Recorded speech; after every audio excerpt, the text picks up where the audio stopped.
Plurals party द्वारा जहानाबाद निर्माण यात्रा। अनिल कुमार गुप्ता, जहानाबाद बिहार। प्लूरल्स के राज में सबका शासन, सबको रोजगार। देश। अनुपम सुमन। प्लूरल्स पार्टी सबका शासन के सिद्धांत पर आधारित है।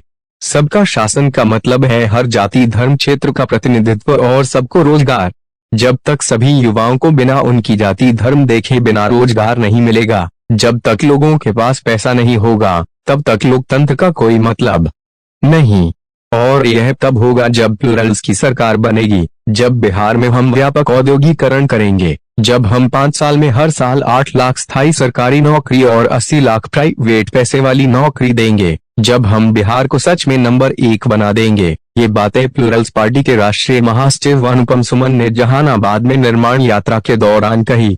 उन्होंने कहा कि प्लूरल्स ही बिहार का भविष्य है। सिर्फ प्लूरल्स पार्टी में ही वह क्षमता और सोच है जिससे बिहार का नव निर्माण हो सकता है।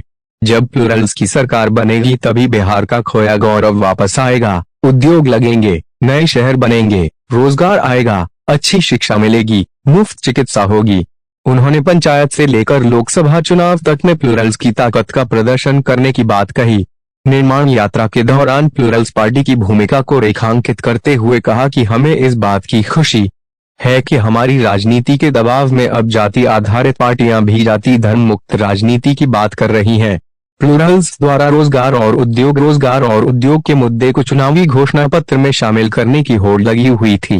प्लूरल्स पार्टी के राष्ट्रीय महासचिव अनुपम सुमन पार्टी के कार्यकर्ताओं से संवाद करने और पार्टी संगठन को आगामी नई चुनौतियों से सामना करने हेतु नई रणनीति बनाने के उद्देश्य से राज्यव्यापी निर्माण यात्रा के क्रम में आज जहानाबाद पहुंचे। उन्होंने बताया कि निर्माण यात्रा का उद्देश्य बिहार में जाति धर्म से इतर नई राजनीतिक पीढ़ी के निर्माण करने हेतु जिला, नगर, ब्लॉक, पंचायत, गांव तक के पार्टी कार्यकर्ताओं से सीधे संवाद के लिए निर्माण यात्रा हर जिले आयोजित की जा रही है। पार्टी के प्रेस सचिव मुकेश कुमार ने कहा कि मीडिया की सहायता से प्लूरल्स पार्टी की विचारधारा को बिहार के सभी गांवों बूथों तक ले जाना होगा।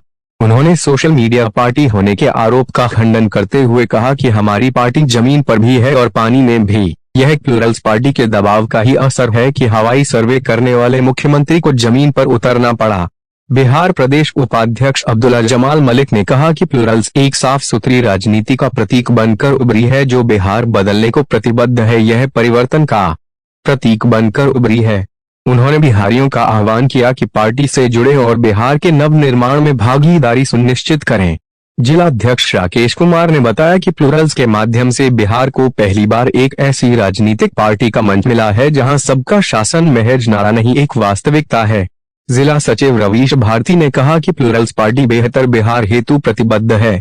जहानाबाद निर्माण यात्रा कार्यक्रम में प्रिंस राज, अंजू राठौर, ममता देवी, गीता देवी, भगवान यादव, दिनेश, वशिष्ठ नारायण, शिवम सिंह, दीपक, अंकित, संकेत, चंदन, करण, अरुण, सुनील पासवान, परवेज अख्तर, विनोद पासवान सहित सैकड़ों कार्यकर्ताओं ने हिस्सा लिया। उक्त जानकारी मुकेश कुमार। आप देख रहे हैं करंट खबर, मैं हूं आपके साथ आरती जायसवाल। चलिए आगे बढ़ते हैं खबरों की ओर।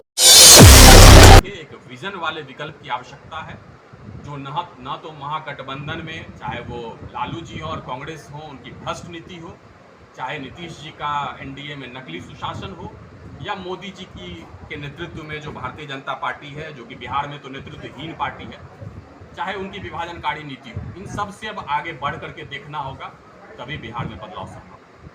सुमन जी, जातिगत आरक्षण के बारे में अभी अच्छी पार्टी जी, आपकी पार्टी का क्या स्टैंड है जातिगत जनगणना?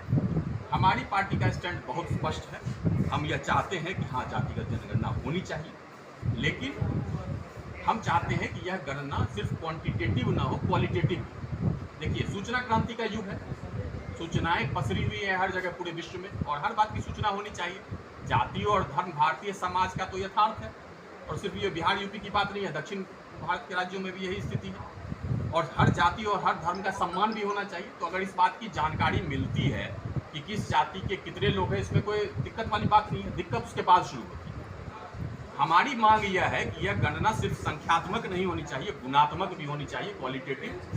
उसका तात्पर्य यह है कि हर जाति के लोगों के सामाजिक आर्थिक स्थिति के भी आंकड़े संग्रहित करने चाहिए, ताकि यह पता चले कि जाति के नाम पर जो राजनीति चल रही है और नकली मसीहा बन के घूम रहे हैं उन्होंने सिर्फ अपने ही खानदान और अपने ही परिवार का उद्धार किया है, या अपने जिस जमात का वो नेता होने का दावा करते हैं उस जमात के लोगों का भी कल्याण होगा। यह तभी होगा जब क्वालिटेटिव आंकड़े संग्रहित किए जाएंगे, और हमारी मांग यही है कि क्वालिटेटिव आंकड़े सामाजिक आर्थिक स्थिति की भी गणना हो, तभी पता चलेगा कि किस जाति का कितना भला होता है।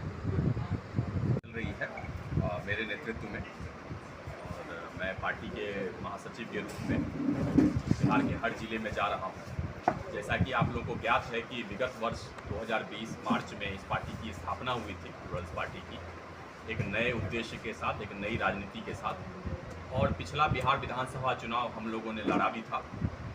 पूरे बिहार में सबसे अधिक सीटों पर हमने नामांकन किया था, 200 से ज़्यादा सीटों पर। उसमें से 50-60 सीटों पर प्रशासन और राजनीति की मिलीभगत के कारण हमारे नामांकन रद्द भी हो गए थे। लेकिन उसके बावजूद सबसे अधिक 148 सीटों पर हमारी पार्टी ने चुनाव लड़ा था। हमें 3 लाख से ज़्यादा वोट भी प्राप्त हुए। ठीक है, हमारे उम्मीदवारों को 1500, 2000, 3000 वोट ही मिले, लेकिन वो अपने क्षेत्र में लोकप्रिय उम्मीदवार थे। 5-10 दिनों की तैयारी में उन्होंने वो वोट प्राप्त किए। अब जब चुनाव खत्म हुआ तो उसके बाद आवश्यकता इस बात की थी कि पार्टी के संगठन का विस्तार किया जाए। बीच में कोरोना की 2-2 लहरों के आ जाने के कारण वो कार्य थोड़ा धीमा पड़ जाता था। लेकिन फिर से जब अब कोरोना की लहर थोड़ी कम हुई है, पूरी तरह से समाप्त तो नहीं हुई है, लेकिन थोड़ी कम हुई है, तो बिहार के प्रति जो हम लोग का दायित्व है, संगठन का विस्तार करना है, पार्टी को मजबूत करना है। तभी आगामी चुनावों में, चाहे वो जो भी चुनाव हो, चाहे वो पंचायत स्तर का चुनाव हो, चाहे वो आगामी कुशेश्वर स्थान और तारापुर के उपचुनाव हो, चाहे वो लोकसभा चुनाव हो या विधानसभा चुनाव हो, उसमें हम अपने दमखम का प्रदर्शन कर सकें। उसी के लिए कार्यकर्ताओं से संवाद करने के लिए मैं हर जिले में जा रहा हूँ। आज जहानाबाद में आया हूँ, कार्यकर्ताओं से संवाद हुआ है, अच्छा संवाद हुआ है, और विभिन्न मुद्दों पर चर्चा हुई। आपका पार्टी का क्या उद्देश्य है? हमारी पार्टी का उद्देश्य बहुत स्पष्ट है। शुरू से स्थापना काल से ही हमने निश्चित किया है कि हम सबसे पहले बिहार में बदलाव चाहते हैं, और जैसा कि नाम से ही स्पष्ट है, इस यात्रा का भी, निर्माण यात्रा का उद्देश्य सिर्फ संगठन या पार्टी के निर्माण का नहीं है, वो तो हो चुका है। एक नई राजनीतिक पीढ़ी के निर्माण की आवश्यकता है बिहार को। बिहार को लालू जी, नीतीश जी और बीजेपी की जो विभाजनकारी नीतियां हैं, उससे आगे बढ़ करके देखने की आवश्यकता है, और इसलिए एक नई राजनीतिक पीढ़ी के निर्माण की आवश्यकता है, नए राजनीतिक आंदोलन की आवश्यकता है, और इसलिए प्लुरल्स पार्टी का गठन हुआ है, और उसी दिशा में हम लोग कार्य करते हैं। महागठबंधन और एनडीए के बीच में आप अपने आप को कहाँ देखते हैं? हम लोग महागठबंधन और एनडीए के विकल्प के रूप में बिहार के सामने खड़े हैं। पिछले 30 साल में, 30 साल हम लोग बार बार इसलिए कहते हैं, बहुत सारे लोग उसको लालू जी और नीतीश जी के काल से जोड़ देते हैं, संयोग से वो उनका काल भी है, लेकिन पिछला 30 साल हम लोग इसलिए कहते हैं क्योंकि 1991 में पूरे भारत में वैश्वीकरण और उदारीकरण आर्थिक नीतियों की शुरुआत हुई। उससे पूरे देश में आर्थिक प्रगति काफ़ी तेज हुई है दूसरे राज्यों में, लेकिन उसकी तुलना में